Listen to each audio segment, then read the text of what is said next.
நாமக்கல்ல பேசுறாரு. தமிழன் என்ற ஒரு இனம் உண்டு, தனித்தே அதற்கு ஒரு குணம் உண்டு, சொன்னவர் யார் அப்படின்னு கேட்கிறாரு. கீழ இருக்கவங்க கேப்டன் விஜயகாந்த். இவர் கன்ஃபியூஸ் ஆயிட்டாரு. ஏன்னா இவருக்கு பேப்பர்ல வேற பேர் எழுதி கொடுத்திருக்காரு.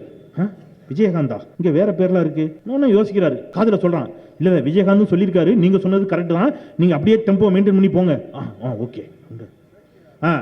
விஜயகாந்தும் சொன்னார், அவருக்கு முன்பாகவே ஒருவர் சொன்னார், அவர் யார் அப்படிங்கிறாரு. கீழே ஒருத்தனுக்கு தெரியல, அவ்வளவு தற்குறி. என்னத்தை கேட்கறது, நம்மளே தலைமை தற்குறி, நமக்கே தெரியாது. அப்புறம் அவன் உனக்கு எழுதி கொடுத்துருக்கான உனக்கு தெரியுது. அவர் பெயர் இவர் முதலமைச்சர் ஆகணுமா? நான் எங்க ஊர்ல ஒரு பையன்ட்ட கேட்டேன், டேய் இந்த வாட்டி யாரா ஓட்டுக்கு போடுவா அப்படின்னா அவன் சொன்னான், அந்த நடிகருக்கு தானே, சூப்பர்ரா, வெரி குட், மேடைக்கு வாடா. ஏன்டா அவருக்கு ஓட்டு போடணும்னு ஆசைப்படுற? அண்ணே என்னமா டான்ஸ் ஆடுறாரு, அவன் என்னம்மா டான்ஸ் ஆடுறாரு, சூப்பர்ரா, வெரி குட். ஆமா உனக்கு 2 அக்கா உண்டுல்ல? ஆமாண்ணே. மூத்தவளை கட்டி கொடுத்துட்டீங்களா? கட்டி கொடுத்துட்டோண்ணே. இளைவளுக்கு மாப்பிள்ளை பார்த்துட்டு இருக்கீங்களா?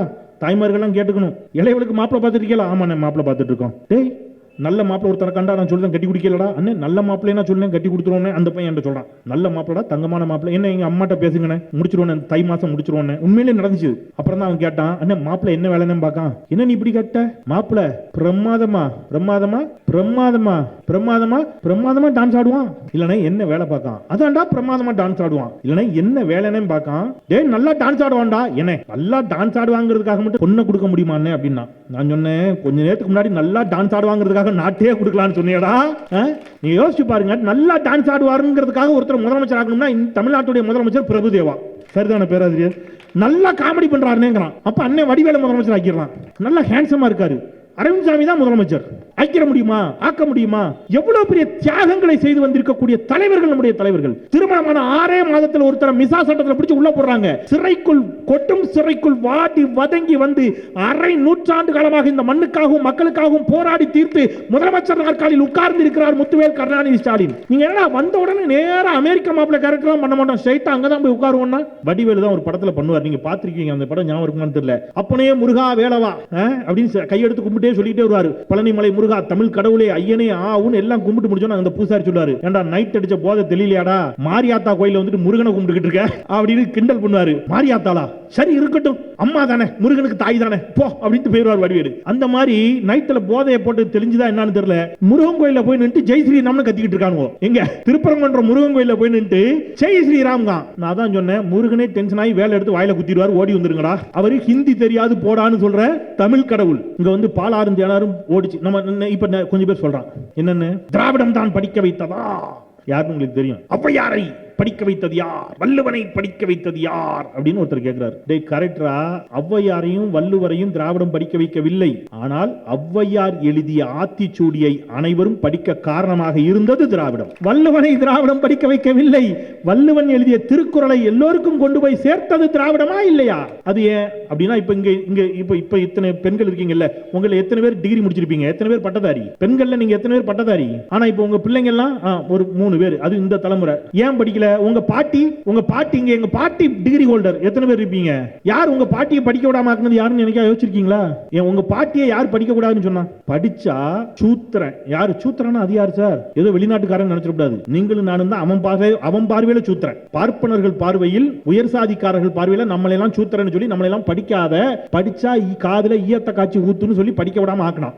ஏன் எங்கள் வீட்டு பிள்ளைகள் படிக்க கூடாது என்று ஒரு கிழவன் தடியோடு வந்து வெண்தாடியோடு கேட்டான். அந்த கிழவன் தந்தை பெரியார். அவர் இல்லைன்னா இன்னைக்கு நம்ம உத்தரப்பிரதேசத்துக்கு மத்திய பிரதேசத்துக்கு நாம வேலை தேடி போயிட்டு இருக்கணும். அவர் கேட்டார். அவர் கேட்டதை செயல்படுத்துவதற்கு களத்திற்கு வந்தார் அண்ணா. அண்ணாவின் கனவை நனவாக்கி தந்தார் நம்முடைய முத்தமிழறிஞர் டாக்டர் கலைஞர். இங்க எதுவுமே மந்திரத்துல வரல. இந்த டைடல் பார்க் எப்படி வந்துச்சு? கலைஞர் கொண்டு வந்தது. இவ்வளவு மருத்துவமனை கலைஞர் கொண்டு வந்தது. இவ்வளவு கல்லூரிகள் கலைஞர் கொண்டு வந்தது. ஒன்னு அப்படி கொண்டு வந்ததுனால நாம இன்னைக்கு என்ன செஞ்சிருக்கிறோம்? நம்ம தாத்தாவும் பாட்டியும் படிக்கல, நாம இன்னைக்கு படித்திருக்கிறோம்.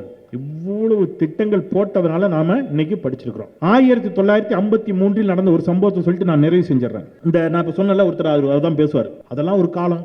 உங்களை எத்தனை பேருக்கு அப்படி நினைப்பு இருக்கு? அந்த காலத்துல ஆத்து நிறைய தண்ணி போச்சு, 3 போகம் விளைஞ்சுது, நல்லா சாப்பிட்டோம், வயிறார சாப்பிட்டோம். எங்க தாத்தாலாம் 100 வயசு வாழ்ந்தாரு, ஒரு பிரச்சனை இல்லை அப்படிங்கிற மாதிரி ஒரு கட்டமைப்பு இருக்கு. இப்ப பரவிட்டு இருக்கு. அது உண்மையா? சோத்துக்கு சிங்கி அடிச்சோம், அதான் உண்மை. 1953ல இங்க ஒரு ரயில்வே ஸ்டேஷன் இருக்கு, வியாசர்பாடி ஜீவா அப்படின்னு அந்த ரயில்வே ஸ்டேஷனுக்கு பேரு. அந்த ஜீவா யார் தெரியுமா?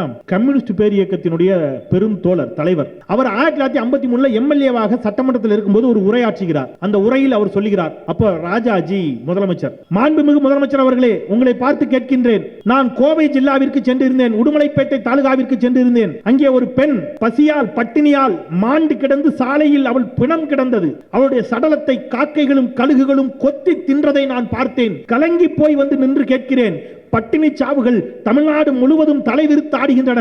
ஆயினும் இந்த சர்க்கார் சொல்லுகிறது இதை ஒரு தெய்வீக அரசு என்று. இதை நாங்கள் நம்ப வேண்டுமா என்று பேராசான் ஜீவா சட்டமன்றத்தில் ராஜாஜி அப்படி சட்டை பிடிச்சு கேள்வி கேட்டார். அப்படின்னா என்ன அர்த்தம்னா 1953ல 60ல இங்க பசி பஞ்சம் பட்டினி. இன்னைக்கு 70 வயதுகளை தொட்டவர்களுக்கு தெரியும் நான் சொல்ற வரலாறு.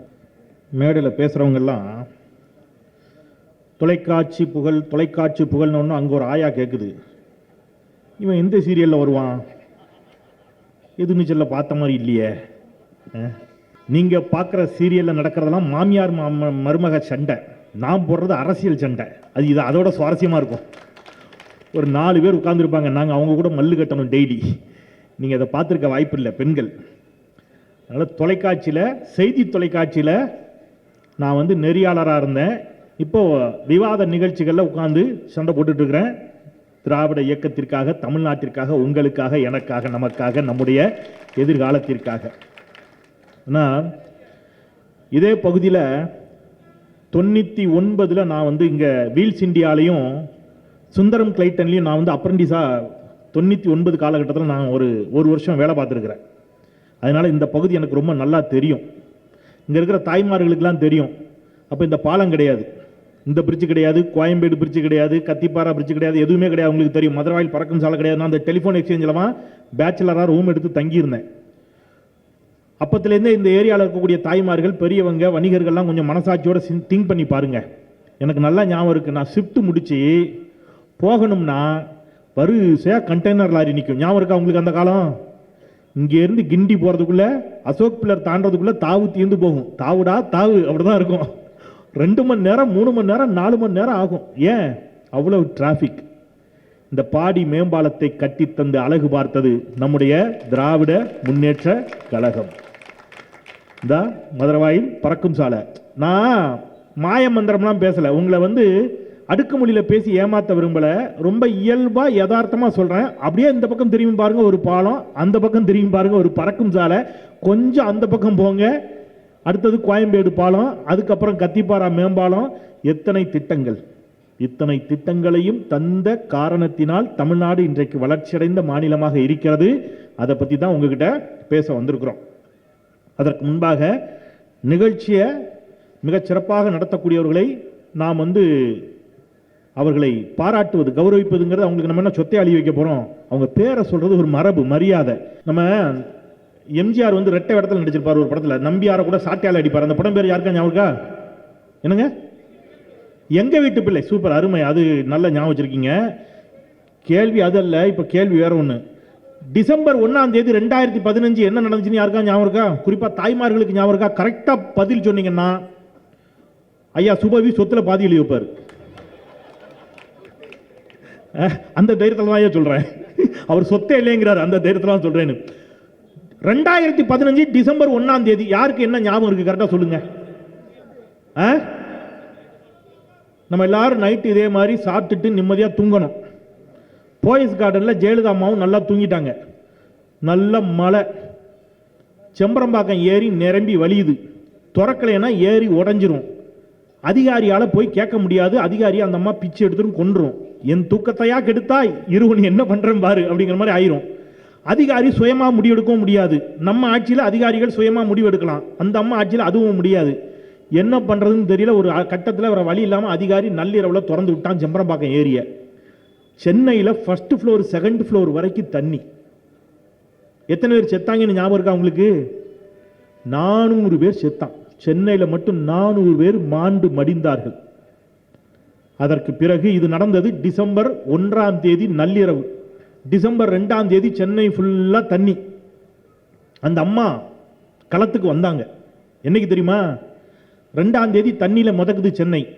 3ஆம் தேதி 4, 5, 6, 7, 8, 9, 10, 11, 12, 13, 14, 15, 16ஆம் தேதி தூக்கம் கலைஞ்சி எந்திரிச்சு ஒரு டெம்போ டிராவலர்ல வந்தாங்க. அதுவும் சென்னை ஃபுல்லா வரல. அந்த அம்மாவுக்கு ஓட்டு போட்டு ஜெயிக்க வச்ச ஆர்கே நகர் தொகுதிக்கு மட்டும் போனாங்க. ஆர்கே நகர் தொகுதியில் டெம்போ டிராவலர்ல இப்படி உட்காந்துக்கிட்டாங்க. இதான் டெம்போ டிராவலர்னு வைங்க. அந்த கேமராவுக்கு அந்த பக்கம் தான் மக்கள் நிற்கணும். இது வரைக்கும் மக்களே நிற்கக்கூடாது, அங்கிட்டு நிற்கணும். மக்களை வச்சுக்கிட்டு இளவு வீட்டில் வந்து இப்படி தான் ஆரம்பிச்சாங்க அந்த பேச்சை. பேரன்பு கொண்ட பெரியோர்களே, தாய்மார்களே, வாக்காள பெருங்குடி மக்களே அப்படின்னாங்க. நாம மறந்துட்டோம் அதை. அதுக்கு அடுத்து வந்த தேர்தலையும் அந்த அம்மாவுக்கு தான் ஓட்ட போட்டீங்க நீங்க. என்னாச்சு? திருப்பியும் சென்னையில் வெள்ளக்காடு. ஆனா உங்களுக்கெல்லாம் மனசாட்சின்னு ஒன்று இருக்குன்னு நான் சொல்றேன். மனசாட்சியோட சொல்லுங்க. இப்போ இந்த 4 வருஷத்துல அதன் பிறகு பெய்த பெருமழை வெள்ளத்தில் எவ்வளவு பணிகளை செஞ்சிருக்குது இந்த அரசு. ஒரு சில இடங்களில் இன்னமும் கூட தண்ணீர் தேங்கி நிற்கக்கூடிய சூழல் இருந்தாலும் இந்த நாட்டினுடைய முதலமைச்சரும் இந்த நாட்டினுடைய துணை முதலமைச்சரும் நள்ளிரவிலும் விடிய விடிய விடிய ரெயின்கோட்டோட மக்களோடு மக்களாக நிற்கிறார்களா இல்லையா? இந்த அரசு மீண்டும் இந்த மண்ணில் வர வேண்டும். அது திமுகவுக்கு நல்லதல்ல, ஸ்டாலினுக்கு நல்லதல்ல, உதயநிதி ஸ்டாலினுக்கு நல்லதல்ல, அது நமக்கு நல்லது என்ற காரணத்தினால் இந்த அரசு மீண்டும் ஆட்சிக்கு வர வேண்டும். நிச்சயமா வரும், அதுல என்ன சந்தேகம்? நிச்சயமாக வெல்வோம், 200 படைப்போம் வரலாறு அப்படின்னு சொன்னாங்க இல்லையா தங்கை? இப்போ வெல்லும் தமிழ் பெண்கள்னு ஒரு நிகழ்ச்சி நடந்துட்டு இருக்குது. எங்க? நேரு ஸ்டேடியத்தில். நான் அந்த நிகழ்ச்சியை தொலைக்காட்சியில் பார்த்துட்டு உண்மையிலே அழுதுட்டேன். தாய்மார்களுக்கு தான் நான் சொல்கிறேன் வழி வேதனை. அண்ணன்களை விட தாய்மார்களுக்கு தான் நல்லா புரியும். ஒரு பழங்குடியின சகோதரி மலை மேலே அந்த அம்மாவுக்கு 10 பிள்ளைகள். மலையிலாம் அப்படித்தானே, மலைவாழ் பழங்குடியின சகோதரி. 10வது பிரசவ டைம். மக்களை தேடி மருத்துவம்னு ஒரு திட்டத்தை அறிவிச்சிருக்கிறார் நம்ம ஐயா ஸ்டாலின். நேரடியா மக்களை போய் பார்த்து டாக்டர் நேரடியா போய் பார்ப்பார். அந்த அம்மா இன்னைக்கு பேசுறாங்க டிவியில, நான் பார்த்து அழுறேன். அந்த அம்மாவை தேடி போறாரு டாக்டர். அந்த அம்மா என்ன பண்ணுறாங்க, டாக்டர் வந்த உடனே ஒளிஞ்சுக்குது, பாறைக்கு பின்னாடி போய் ஒளிஞ்சுப்பாங்க. ஏன்னா வெளியில இருக்கிற வந்து ஆண்கள் எல்லாம் பார்க்க கூடாதுன்னு. டாக்டர் எம்மா ட்ரீட்மெண்ட் பண்ணணுமா, வாமா உனக்கு ரொம்ப சீரியஸா இருக்கு, ஹீமோகுளோபின் ரத்த அணுக்கள் குறையா இருக்கு, இப்படியா இருந்தா உயிருக்கே ஆபத்துங்கிறாரு. அந்த அம்மா வரமாட்டேங்குது. ஒரு உயிருக்கு இந்த அரசு என்னெல்லாம் செஞ்சிருக்குங்கிறத தயவு செய்து கேட்கணும் தாய்மார்கள். ஒரே ஒரு உயிர் பிரசவம் அப்படிங்கிறது எவ்வளவு சிரமம். ஒரு உயிர் போய் உயிர் வரக்கூடியது அப்படின்னு உங்களுக்கு தெரியும். அது 10வது டெலிவரி அந்த அம்மாவுக்கு. அந்த அம்மா வெளியிலே வரமாட்டேங்குது. அந்த மருத்துவருக்கு என்ன பண்ணாரு தெரியுமா? அரசுகிட்ட பேசுறாரு. அரசு சொல்றாங்க ஒன்றும் பிரச்சனை இல்லை, மாவட்ட ஆட்சியரோட பேசி காவல்துறையோட போய் காவல்துறையோட சேர்ந்து அந்த அம்மாவை தூக்கிட்டு ஆஸ்பத்திரி வந்துருக்கேன்ட்டாங்க. ஒரு டெலிவரிங்க, ஒரே ஒரு டெலிவரி. அந்த அம்மா எக்கேடு கெட்டு போனா என்னன்னு இந்த அரசு நினைக்கவில்லை. ஒரு டெலிவரிக்காக கீழே இருந்து மலை மேல போலீஸ் போகுது, டாக்டர் போறாரு, ஆம்புலன்ஸ் போகுது. அந்த அம்மாவை காப்பாத்தி கூட்டு வந்து இன்னைக்கு அந்த அம்மா நல்லா இருக்கிறாங்க. அதுக்கப்புறம் அந்த மலைவாழ் பழங்குடியின மக்களுக்கு அந்த அம்மா இந்த டாக்டர் எல்லாம் கூட்டு கொண்டு போய் வைத்தியம் பார்க்கறாங்க. அந்த அம்மா அந்த மலைவாழ் தமிழில், பழங்குடியின தமிழில், கொங்கு தமிழில் சொன்னாங்க. கேட்டாரு, நெறியாளர் கேட்கிறாரு, தம்பி ஆவுடையப்பன், சி தமிழ் தொலைக்காட்சியில் நீங்க பார்த்திருப்பீங்க. அவர் கேட்கிறாரு, ஏமா இப்போ சொல்லுங்க, அந்த டாக்டர் பார்க்கும்போது உங்களுக்கு எப்படி இருக்குது அப்படின்னு கேட்டாங்க. அந்த அம்மா சொன்னாங்க, அப்போ ஓடி ஒளிஞ்சிங்க, இப்போ எப்படி இருக்குது? இவர் எனக்கு சாமி மாதிரி தெரிகிறாருங்க. அந்த சாமிக்கெல்லாம் சாமியாக ஒருவர் இந்த நாட்டை காத்து கொண்டிருக்கிறார், எல்லை சாமியாக காத்து கொண்டிருக்கிறார். அவர்தான் முத்துவேல் கருணாநிதி ஸ்டாலின். இப்படி ஏகப்பட்ட பேருடைய வாழ்வை மாற்றி இருக்கிறது இந்த 4 ஆண்டுகளில் இந்த அரசு. தயவுசெய்து நம்ம வந்து சிந்திச்சு பார்க்கணும். மகளிர் உரிமை தொகை ஏற்கனவே இங்க நிறைய பேருக்கு வந்துட்டு இருக்கோம். இப்ப வராதவங்களுக்கு இப்ப திருப்பி புதுசா அப்ளிகேஷன் வாங்கி இன்றைக்கு மட்டும் புதிதாக 17 லட்சம் பேருக்கு இன்றைக்கு மகளிர் உரிமை தொகை கொடுத்திருக்கிறார்கள். இதோடு சேர்த்து 1,30 லட்சம் மகளிருக்கு மகளிர் உரிமை தொகையை தந்த ஒரு எல்லை சாமி நம்முடைய முதலமைச்சர் மாண்புமிகு ஸ்டாலின் அவர்கள். இதெல்லாம் இங்க நடந்துகிட்டு இருக்கு. இவ்வளவு வளர்ச்சி. தங்கை கூட பேசுகின்ற பொழுது சொன்னாங்க 11.19 விழுக்காடு வளர்ச்சி பெற்று இந்தியாவிலேயே முதலிடம்னு. அது நேத்து வரைக்கும். இன்னைக்கு டேட்டா என்ன தெரியுமா? இன்னைக்கு தமிழ்நாடு எத்தனாவது இடத்துல இருக்கு தெரியுமா? முதல் இடத்துல தான். இன்னைக்கு எத்தனை விழுக்காடு தெரியுமா? 16 விழுக்காடு பெற்று இந்தியாவில் முதல் மாநிலமாக தமிழ்நாடு உயர்ந்து நிற்கிறது பொருளாதாரத்தில். எப்படி நடந்துச்சு 4.5 வருஷத்துல? ஏதாவது கேரளால இருந்து மந்திரவாதியை கூட்டு வந்து மந்திரம் போட்டோமா? இதனால் இவன் முடிப்பன் என்றாய்ந்து அதனை அவன் கண் விடல் என்று ஸ்டாலின் அவர்களை நம்பி நீங்கள் வாக்களித்தீர்கள். அவர் இதை செய்து காட்டியிருக்கிறார். இப்ப இவ்வளவு இங்க நடந்துட்டு இருக்கு. இதெல்லாம் கெடுக்கிறதுக்கு ஒரு கூட்டம் வந்திருக்கு.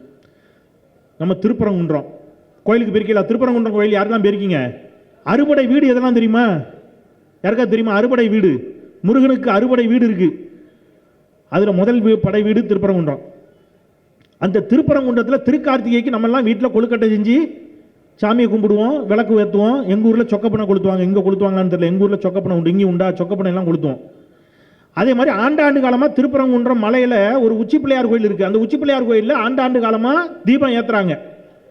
வேலை ஏற்றவன் ஒரு 4 பேர் இருக்கான் சண்டை போடுறதுக்குன்னு. அவன் இப்போ கிளம்பிட்டான். கிளம்பி என்ன செய்கிறான்? இங்கே ஏற்றினா போதாது, அங்கே ஒரு தர்கா இருக்குது. அந்த தர்கா வாசல்ல ஒரு மயில் கல்லு நட்டு வச்சிருக்காங்க. எது? மயில் கல்லு, எல்லை கல்லு ஒன்று நட்டு வச்சிருக்காங்க. அந்த எல்லை கல்லில் கொண்டு போய் விளக்கு ஏற்றணும்னு சண்டை போடுறான். நீதிமன்றத்துக்கு வழக்கு போய் ஒரே சண்டை. தமிழ்நாட்டை வடமாநிலம் போல மத வெறியோடு சண்டை போட்டு நம்ம சாவணும்னு ஒரு கூட்டம் முடிவு பண்ணியிருக்குது. அதுக்கு யாரை கையில் எடுத்திருக்குதுன்னா முருகனை கையில் எடுத்திருக்கு. எனக்கு இன்னைக்கு அண்ணன் வடிவேலு வரதா சொல்லியிருந்தாங்க. வடிவேலு தான் ஒரு படத்தில் பண்ணுவார், நீங்கள் பார்த்துருக்கீங்க. அந்த படம் ஞாபகம் இருக்குமான்னு தெரியல. அப்பனே முருகா வேலவா அப்படின்னு கையெடுத்து கும்பிட்டே சொல்லிட்டே வருவார். பழனிமலை முருகா, தமிழ் கடவுளே, ஐயனே ஆவுன்னு எல்லாம் கும்பிட்டு முடிச்சோன்னா அந்த பூசாரி சொல்லுவார், ஏண்டா நைட் அடிச்ச போதை தெரியலையாடா, மாரியாத்தா கோயிலில் வந்துட்டு முருகனை கும்பிட்டுக்கிட்டு இருக்க அப்படின்னு கிண்டல் பண்ணுவார். மாரியாத்தாளா? சரி இருக்கட்டும், அம்மா தானே, முருகனுக்கு தாய் தானே, போ அப்படின்ட்டு போயிடுவார் வடிவேலு. அந்த மாதிரி நைட்டில் போதையை போட்டு தெரிஞ்சுதான் என்னன்னு தெரியல, முருகன் கோயிலில் போய் நின்று ஜெய் ஸ்ரீராம்னு கத்திக்கிட்டு இருக்கானுவோ. எங்க திருப்பரங்குன்ற முருகன் கோயிலில் போய் நின்று ஜெய் ஸ்ரீராம் தான். நான் தான் சொன்னேன், முருகனே டென்ஷன் ஆகி வேலை எடுத்து வாயில குத்திடுவார், ஓடி வந்துருங்கடா. அவரு ஹிந்தி தெரியாது போடான்னு சொல்ற தமிழ் கடவுள். இப்போ நீங்க இந்த மண்ணினுடைய அழகே என்ன தெரியுமா? எல்லா சமயத்தின் நம்பிக்கைகளின் மீதும் மதிப்பு வைத்திருக்கக்கூடிய, நம்பிக்கை இருக்கக்கூடிய செந்தில்வேல், எல்லா மனிதர்களையும் பேரன்பு கொண்டு நேசிக்கக்கூடிய, அதே சமயத்தில் கடவுள் நம்பிக்கை இல்லாத எங்கள் அண்ணன் சுபவி, தீவிர கடவுள் நம்பிக்கை இருக்கக்கூடிய அண்ணன் சேகர் பாபு, எல்லாரும் ஒண்ணுன்னு நினைக்கக்கூடிய ஒரு திராவிட முன்னேற்ற கழகம். இதுதான் தமிழ்நாடு. இப்போ இவன் என்ன செய்யறான்? அதெல்லாம் கிடையாது, எங்க இதுதான் பெருசுன்னு இப்போ முருகட்டை போய் வம்பிழுத்துக்கிட்டு இருக்கான். நீங்க இங்க இங்க நான் அதான் சொன்னேன், டே முருகனுக்கு நல்லா தெரியும், முருகர் தமிழ் கடவுள். நீங்க இந்த திருவிளையாடல் படம் பார்த்திருக்கீங்களா? யார் நடிச்சது? யாரு? சிவாஜி கணேசன். செஞ்சோற்று கடன் தீர்க்க சேராத இடம் சேர்ந்து, அது எந்த படம்? தெளிவா இருக்கீங்களா? ரைட். அந்த சிவாஜி நடிச்ச திருவிளையாடல், அதுல ஒரு சீன், யாரு? நம்ம அவ்வை பாட்டி எங்க போவாங்க? சண்டை. யாருக்கும் யாருக்கும்? அப்பாவுக்கும் பையனுக்கும் சண்டை. எதனால? ஒரு மாம்பழத்தால. ஐயோ, அவர் வேற ஏதோ புரிஞ்சுக்கிட்டார் நினைக்கிறேன். மாம்பழத்தால் அப்பாவுக்கும் பையனுக்கும் சண்டைன்னு நீங்க வேற ஏதோ புரிஞ்சுக்கிட்டீங்களா? சாரிண்ணே, நான் அதை மீன் பண்ணலண்ணே, சத்தியமா நான் அதை நினைக்கலண்ணே, நீங்க கோர்த்து விட்டு போயிடாங்கண்ணே. அது அது ஆல்ரெடி நடக்குது, அது ஒரு பக்கம், அதை விட்டுருங்க. இப்போ அப்பாவுக்கும் பையனுக்கும் நம்ம ஞானப்பழம்னு வச்சுப்போம், மாம்பழம்னு வச்சா பிரச்சனை ஆகுது. ஞானப்பழத்துக்கு சண்டை, சரி, அப்பாவுக்கும் பையனுக்கும். இப்போ முருகன் கோவச்சுக்கிட்டு எங்க போயிட்டான்? ஆமா, எனக்கென்று ஒரு நாடு, என் மக்கள் முடிந்தால் என்னை அங்கு வந்து பாருங்களும் பழனி மலை வேலை போய் உட்காந்துட்டான். இப்போ பஞ்சாயத்து பண்றதுக்கு ஒரு ஆள் தேவை. சிவபெருமான் ஊரில் சுத்திட்டு இருந்த கிளவியை கூப்பிடுறாரு, அவ்வையை அங்க வா, போய் என் பையனை போய் கூட்டு வா அப்படிங்கிறாரு. இப்போ அவ்வை போறா பஞ்சாயத்து பண்றதுக்கு. அவ்வை போறா, போய் பாட்டு பாடுவா. உங்களுக்கு தெரியும், பழம் நீயப்பா, ஞான பழம் நீயப்பா, தமிழ் ஞான பழம் நீயப்பா அப்படின்னு பாடுவா.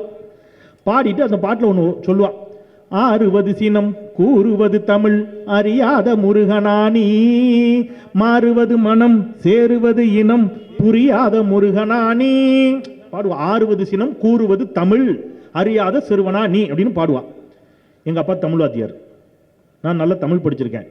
அறம் செய்ய விரும்பு, அடுத்தவர் என்னன்னு? ஆறுவது சினம். எழுதுனது யாரு? ஔவையார். அது ஆத்திச்சூடி. அறம் செய்ய விரும்பு ஆறுவது சினம்ங்கிறது ஆத்திச்சூடி. ஆத்திச்சூடி எழுதுனது யாரு? ஔவையாரு. அப்ப ஆறுவது சினம்னு சொன்னது யாரு? ஔவையார். ஆனா முருகன்ட்ட போய் ஔவையார் என்ன சொல்றா? ஆறுவது சினம் கூறுவது தமிழ் அப்படின்னு சொல்றா. இப்ப போய் தானே சொல்லியிருக்கா. நான் ஔவையாருக்கு ஒரு ஃபோன் போட்டேன். நீங்க சிரிக்கப்படாது. யார் யாரோ அரசியல்வாதி ஆமக்கறி சாப்பிட்டேன், அரிசி கப்பலை சுட்டேன், ஆம ஓட்ட தலைகீழா போட்டு போனேன் அப்படிலாம் சொல்றத நம்புறீங்கல்ல, இதையும் நம்புங்க. நான் ஔவையாருக்கு ஒரு ஃபோனை போட்டேன். ஏன் பாட்டி பொய் சொல்லாத, எங்க அப்பா தமிழ் வாத்தியார், நான் ஆத்திச்சூடி படிச்சிருக்கேன் சின்ன பிள்ளையிலேயே, அறம் செய்ய விரும்பு ஆறுவது சினம்னு சொன்னது ஔவையார்னு எங்க வாத்தியார் சொல்லி கொடுத்துருக்காரு, நீ தானே சொல்லி கொடுத்துருக்கிற. அப்ப நீ முருகன்ட்ட போய் என்ன சொல்லணும்? முருகா ஆறுவது சினம். அங்க ஒரு பாட்டி கேட்க, ஆறுவது சினம்னா சொல்லுதானே, அது என்னன்னு எனக்கு விளங்கலையே, அது ஏதோ சமஸ்கிருத மந்திரமா இருக்க. ஒன்னும் இல்லை, ஆறுவது சினம்னா கோவப்படாதேன்னு அர்த்தம். சினம்னா கோபம், சினத்தை கட்டுப்படுத்து, கோபத்தை கட்டுப்படுத்து, கோவப்படாத அப்படின்னு அர்த்தம். ஆறுவது சினம்னு சொன்னது நீ தானே, நீ என்ன சொல்லணும் முருகன்ட்ட? முருகா நான் பாட்டெல்லாம் எழுதியிருக்கேன், நீ என் பாட்டு கேட்டது இல்லையா, ஆறுவது சினம் நான் தான் எழுதியிருக்கேன் அப்படின்னு நீ தானே சொல்லணும். நீ ஏன் ஆறுவது சினம் கூறுவது தமிழ்னு சொன்னேன்னு சொன்னபோது அவ்வை சொன்னா, அது எப்படி நான் போய் சொல்ல முடியுமா? எதுக்கு நிற்பது யாரு? தமிழ் கடவுள். கடவுளுக்கு போய் நான் அட்வைஸ் பண்ண முடியுமா? நான் பாட்டு எழுதியிருக்கேன், நீ கேட்டது இல்லையா, என் பாட்டு உனக்கு தெரியாதா, நான் சொல்றேன் நீ கேளு அப்படின்னு அட்வைஸ் பண்றதுக்கு நான் யாரு? எதுக்கு நிற்கிறது? தமிழ் கடவுள். நான் அப்படி சொல்ல முடியாது. சரி, அவனை விட பெரிய கடவுள் அவங்க அப்பன் சிவபெருமான், அவன் தானே கூட்டு வர சொன்னான். சொல்ல வேண்டியதானே, எப்பா டே முருகா உங்க அப்பன் சிவபெருமான் தான் கூட்டு வர சொன்னா, சண்டை போடாத, எதுக்கு தேவையில்லாத பிரச்சனை, வா போலாம் அப்படின்னு சொல்ல வேண்டியதானே. பிள்ளையார் ஏதோ பசியில தின்றுப்பாரு பழத்தை, நீ பிரச்சனை பண்ணாத, வாடா உங்க அண்ணன் தானடா அப்படின்னு சொல்ல வேண்டியதானே. அப்படின்னா அது எப்படி? சண்டையே சிவனுக்கும் முருகனுக்கும் தானே. அவன் சொன்னா இவன் எப்படி கேட்பான்? அப்ப அவ்வை சொன்னா நல்லா கேட்டுக்குங்க, அப்ப அவ்வை சொன்னா நல்லா கேட்டுக்குங்க, என்கிட்ட சொன்னா அவ்வை, எனக்கு பஞ்சாயத்து செய்வதற்கு சிவனை விடவும் உயர்வான ஒன்று தேவைப்பட்டது, சிவனை விடவும் மேலான ஒன்று தேவைப்பட்டது. சிவனை விட உயர்வான, சிவனை விடவும் மேலான ஒன்று எது என்று தேடிய போது எனக்கு என் தாய் தமிழை தவிர வேறு ஒன்றும் தெரியவில்லை. எனவே நான் தமிழை துணைக்கு அழைத்தேன். தமிழ் சொன்னா முருகனால கூட தட்ட முடியாதுன்னு எனக்கு தெரியும். நான் சொன்னா கூட முருகன் தட்டுவான், தமிழ் சொன்னா முருகன் தட்ட மாட்டான்னு சொன்னான். அப்படி சிறப்பு மிக்க தமிழ். அந்த தமிழுக்கு செம்மொழி அங்கீகாரத்தை பெற்று தந்தவர் முத்தமிழர் டாக்டர் கலைஞர், திராவிட முன்னேற்ற கழகம். அப்படி சிறப்புமிக்க தமிழுக்கு, அந்த தமிழ்நாட்டிற்கு தமிழ்நாடு என்று பெயரிட்டது திராவிட முன்னேற்ற கழகம் வைத்தவர் பேரறிஞர் அண்ணா. அந்த தமிழில் வழிபாடு நடத்தலாம் என்று சட்டம் இயற்றியது திராவிட முன்னேற்ற கழகம். அப்போ தமிழும் தமிழ் கடவுளும் திமுகவிற்கோ திராவிட முன்னேற்ற கழகத்திற்கோ கலைஞருக்கோ ஸ்டாலினுக்கோ உதயநிதி ஸ்டாலினுக்கோ எதிரி அல்ல. எங்களுக்கு மதம் அல்ல பிரச்சனை, எங்களுக்கு மதவாதிகள் பிரச்சனை. எங்களுக்கு ஆன்மீகவாதிகளோடு எந்த பகையும் இல்லை, எங்களுக்கு மதவாதிகளோடு சண்டை. ஆன்மீகவாதிக்கும் மதவாதிக்கும் என்ன பிரச்சனை? வாடிய பயிரை கண்ட போதெல்லாம் வாடினேனே என்று சொன்ன வள்ளலார் ஆன்மீகவாதி. கரெக்டா? பள்ளிவாசல் இடிக்கணும்னு சொல்றவன் மதவாதி. அவ்வளவுதான், இந்த ரெண்டும் தான். எந்த ஆன்மீகவாதியும் இன்னொரு கோயிலை இடிக்க மாட்டான். இந்த கூட்டத்தில் யாரா இஸ்லாமியர்கள் இருக்கீங்களா? லக்கும் தீனுக்கும் வலியதீன் என்ன அர்த்தம்? அருமை, ஐயாவுக்கு ஒரு கை தட்டுங்க. அவரவர் மார்க்கம் அவரவருக்கு, லக்கும் தீனுக்கும் வலியதீன், அவரவர் மார்க்கம் அவரவருக்கு திருக்குர்ஆன் சொல்லுகிறது. அதையே தானே எங்க நம்மாழ்வார் சொல்லிட்டு போயிருக்காரு. அவரவர் தமதமது அறிவறி வகை வகை, அவரவர் இறையவர் எனவடி அடைவர்கள், அவரவர் இறையவர் குறைவிலர் இறையவர், அவரவர் விதிவழி அடைய நின்ற நிறைங்கிறார். அப்படின்னா என்ன அர்த்தம்னா, அவரவர் தமதமது அறிவறி வகை வகை, அவன் அறிவுக்கு எது சாமின்னு எட்டிருக்கோ அதை கும்பிடுறான். அவரவர் தமதமது அறிவறி வகை வகை, அவரவர் இறையவர் எனவடி அடைவர்கள், அவன் எதை சாமின்னு நம்பியிருக்கானோ அதை பிடிச்சிட்டு போய் அந்த சாமியினுடைய திருவடி அடைகிறான். அவரவர் இறையவர் குறைவிலர் இறையவர், எவன் சாமி எவன் சாமிக்கும் குறைஞ்சதுல சண்டை போட்டு சாவாதீங்கடா, போய் சேருங்கடாங்கிறார். ஒன்றது பேரூர் வழி அதற்கு ஆறுலங்கிறது திருமந்திரம். ஒண்ணுதான்டா மேல பேரூர். அண்ணன் சுபவிக்கு இதுல எல்லாம் நம்பிக்கை கிடையாது. நான் நம்பிக்கை இன்னைக்கு இந்த மேடையில ஏன் இதை பேசுறேன்னா, இது அண்ணன் சேகர் பாபுடைய மேடை, இந்து சமய அறநிலைத்துறை மேடை, அதனால நான் இதை பேசிட்டு இருக்கேன். அப்போ ஒன்றது பேரூர் வழி அதற்கு ஆறுல ஒண்ணுதான். ஆளாளுக்கு பிரிச்சு வச்சிருக்கான். ஒருத்தன் சொர்க்கங்கிறான், ஒருத்தன் வைகுண்டங்கிறான், ஒருத்தன் பரலோகங்கிறான். சண்டை போடாம போய் சேருங்கடா. மொத்தத்தில் எல்லா சமயமும் என்ன சொல்லுன்னா, சண்டை போடாம போய் சேருங்க. இவன் சண்டை போட்டு மண்டை பிடிச்சிருவான் போல இருக்கு. யா, இந்த தமிழ்நாட்டை சுடுகாட்டாக்குவதற்கு மதத்தின் பெயரால் ஒரு முயற்சி நடந்து கொண்டே இருக்கிறது. நாம் அதற்கு என்ன செய்து விடக்கூடாது, இரையாகி விடக்கூடாது என்ற நல்ல நோக்கத்தில் இன்றைக்கு இந்த கூட்டம் இங்கே நடைபெற்றுக் கொண்டிருக்கிறது. சகோதர சகோதரிகளே, இன்றைக்கு எப்படி இருந்த தமிழ்நாடு இன்னைக்கு எப்படி மாறி இருக்குது. நான் 2 செய்திகளை சொல்லிட்டு அண்ணன் சுபவியுடைய பேச்சை கேட்பதற்கு நானும் ஆவலாக இருக்கிறேன். நான் அவருக்கு வழி கொடுத்துட்றேன்.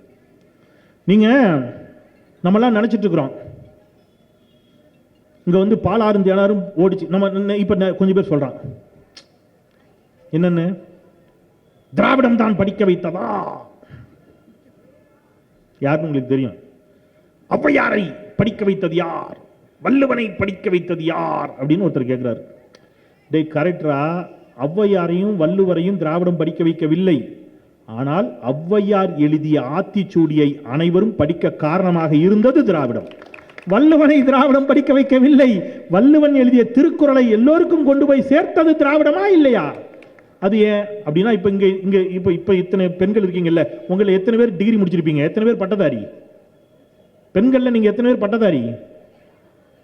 ஆனா இப்ப உங்க பிள்ளைங்க எல்லாம் ஒரு 3 பேர், அது இந்த தலைமுறை. ஏன் படிக்கல? உங்க பாட்டி இங்க, எங்க பாட்டி டிகிரி ஹோல்டர் எத்தனை பேர் இருப்பீங்க? யார் உங்க பாட்டியை படிக்க விடாம ஆக்குனது யாருன்னு எனக்கு யோசிச்சிருக்கீங்களா? ஏன் உங்க பாட்டியை யார் படிக்க கூடாதுன்னு சொன்னா? படிச்சா சூத்திரன். யாரு சூத்திரனா? அது யார் சார்? ஏதோ வெளிநாட்டுக்காரன் நினைச்சிடக்கூடாது. நீங்களும் நானும் தான் அவன் பார்வையில சூத்திரன். பார்ப்பனர்கள் பார்வையில், உயர் சாதிக்காரர்கள் பார்வையில் நம்மளெல்லாம் சூத்திரன்னு சொல்லி நம்மளெல்லாம் படிக்காத, படிச்சா காதுல ஈயத்தை காய்ச்சி ஊத்துன்னு சொல்லி படிக்க விடாம ஆக்கணும். ஏன் எங்கள் வீட்டு பிள்ளைகள் படிக்க கூடாது என்று ஒரு கிழவன் தடியோடு வந்து வெண்தாடியோடு கேட்டான். அந்த கிழவன் தந்தை பெரியார். அவர் இல்லைன்னா இன்னைக்கு நம்ம உத்தரப்பிரதேசத்துக்கும் மத்திய பிரதேசத்துக்கும் நாம வேலை தேடி போயிட்டு இருக்கணும். அவர் கேட்டார். அவர் கேட்டதை செயல்படுத்துவதற்கு களத்திற்கு வந்தார் அண்ணா. அண்ணாவின் கனவை நனவாக்கி தந்தார் நம்முடைய முத்தமிழறிஞர் டாக்டர் கலைஞர். இங்க எதுவுமே மந்திரத்தில் வரல. இந்த டைடல் பார்க் எப்படி வந்துச்சு? கலைஞர் கொண்டு வந்தது. இவ்வளவு மருத்துவமனை கலைஞர் கொண்டு வந்தது. இவ்வளவு கல்லூரிகள் கலைஞர் கொண்டு வந்தது. ஒன்று அப்படி கொண்டு வந்ததுனால நாம இன்னைக்கு என்ன செஞ்சிருக்கிறோம்? நம்ம தாத்தாவும் பாட்டியும் படிக்கல, நாம இன்னைக்கு படித்திருக்கிறோம்.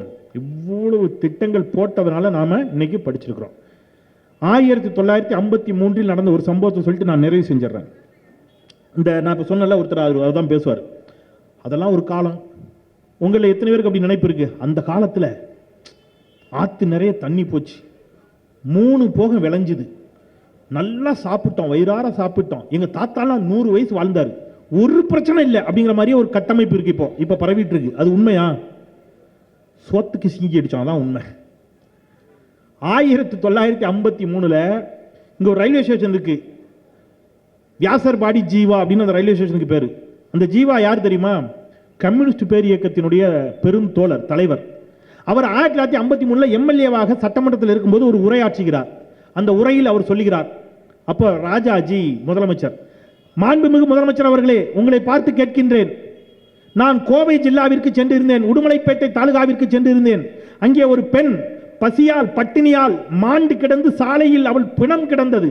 அவளுடைய சடலத்தை காக்கைகளும் கழுகுகளும் கொத்தி தின்றதை நான் பார்த்தேன். கலங்கி போய் வந்து நின்று கேட்கிறேன், பட்டினி சாவுகள் தமிழ்நாடு முழுவதும் தலைவிரித்து ஆடுகின்றன. ஆயினும் இந்த சர்க்கார் சொல்லுகிறது இதை ஒரு தெய்வீக அரசு என்று.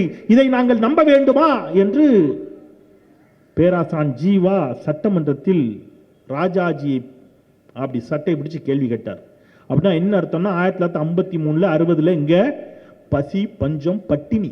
இன்னைக்கு 70 வயதுகளை தொட்டவர்களுக்கு தெரியும் நான் சொல்ற வரலாறு.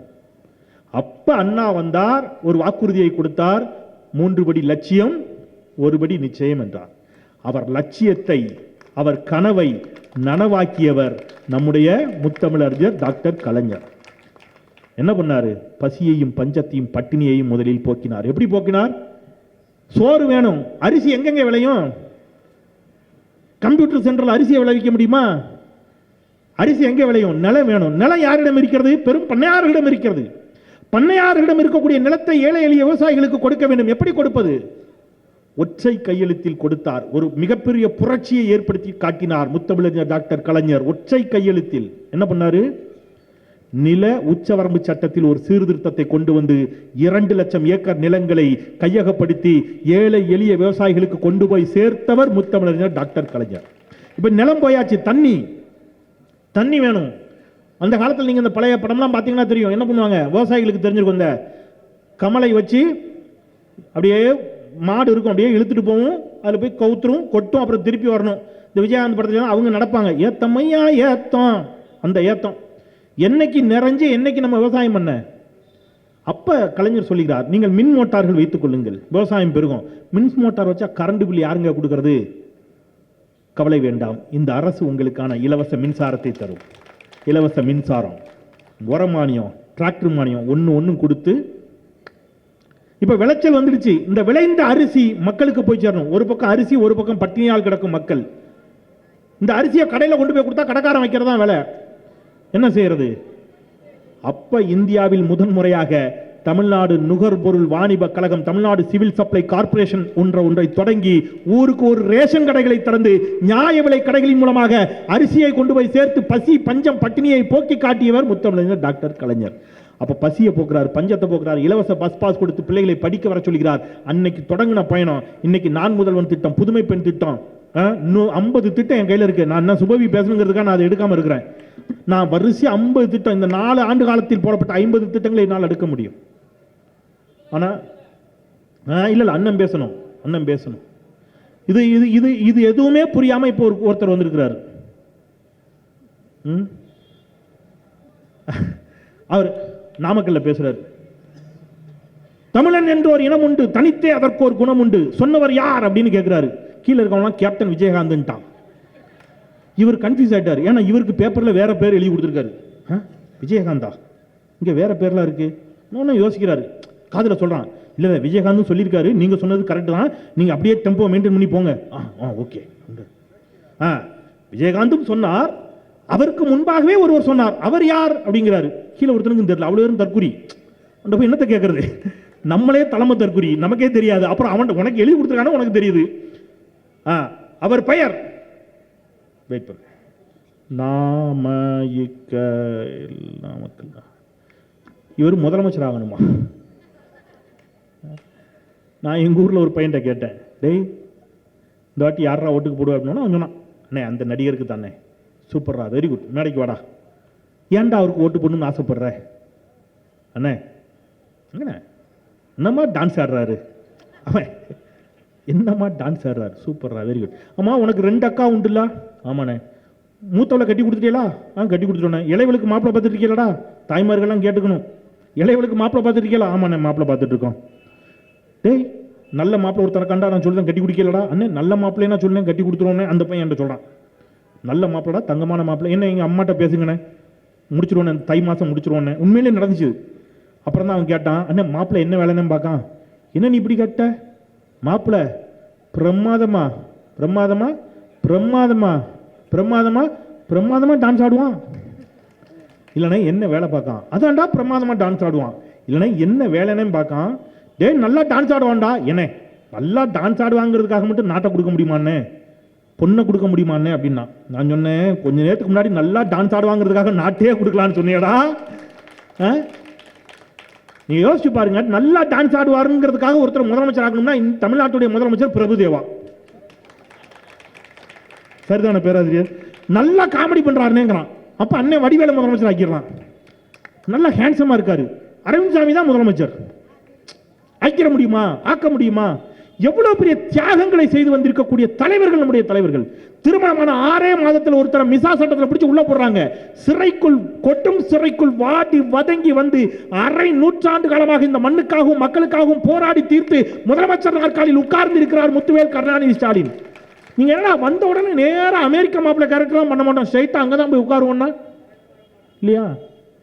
நீங்க இப்படி இன்னைக்கு நாட்டை என்ன செஞ்சு வச்சிருக்காங்க, சீரழித்து வைத்திருக்கிறார்கள். நிறைவா ஒரு கேள்வி கேட்டு போயிடுறேன், குறிப்பா பெண்களுக்கு, தாய்மார்களுக்கு கேட்டுட்டு நான் உட்கார்ந்துறேன். இந்த லாஸ்ட் கேள்வி. இப்ப இந்த பகுதிக்கு, அம்பத்தூர் பகுதிக்கு நாளைக்கே ஏதோ ஒரு நடிகை வர்றாங்கன்னு வச்சுக்கோங்க. நாம ஆணும் பெண்ணும் சமம் நினைக்கக்கூடியவங்க, சரியா? ஆணும் பெண்ணும் சமம் தான். இப்ப யாரோ ஒரு நடிகை, எந்த நடிகை வேணாலும் நினைச்சுங்க, உங்களுக்கு பிடிச்ச நடிகை நினைச்சுங்க, உயிரோட இருக்க நடிகை நினைச்சுக்கிடுங்க. நீங்க அந்த காலத்து நடிகை நினைச்சிடக்கூடாது. இப்போ ஒரு நடிகை வர்றாங்க, அவங்க காருக்கு பின்னாடி உங்க வீட்டுக்காரரு, உங்க பையன், உங்க அண்ணன் எல்லாரும் வேட்டியை மடிச்சு கட்டிட்டு ஓடுறாங்க அந்த நடிகை கார் பின்னாடி. உங்க பக்கத்து வீட்டு அக்கா வந்து பார்த்து சொல்லுது, எக்கா உன் வீட்டுக்காரரு அந்த நடிகை கார் பின்னாடி என்னமா ஓடுதாரு, சூப்பர் டி அப்படின்னு சொல்லி கேவலமா இருக்குமா உங்களுக்கு? சூப்பர்னு சொல்லி ரசித்து மகிழ்வீர்களா அல்லது வெக்கப்பட்டு அவமானப்படுவீர்களா? உண்மையை சொல்லுங்க. கேவலமா இருக்கும் உங்களுக்கு. ஏன்? நடிகை என்பதாலா, பெண் என்பதாலா? ஏங்க இவங்க நடிகை பெண், இவர் நடிகர் ஆண், அவ்வளவுதானே வித்தியாசம். இது ஆண்பால், இது பெண்பால், அவ்வளவுதானே வித்தியாசம். இவங்க ஹீரோயின், இவங்க ஹீரோ.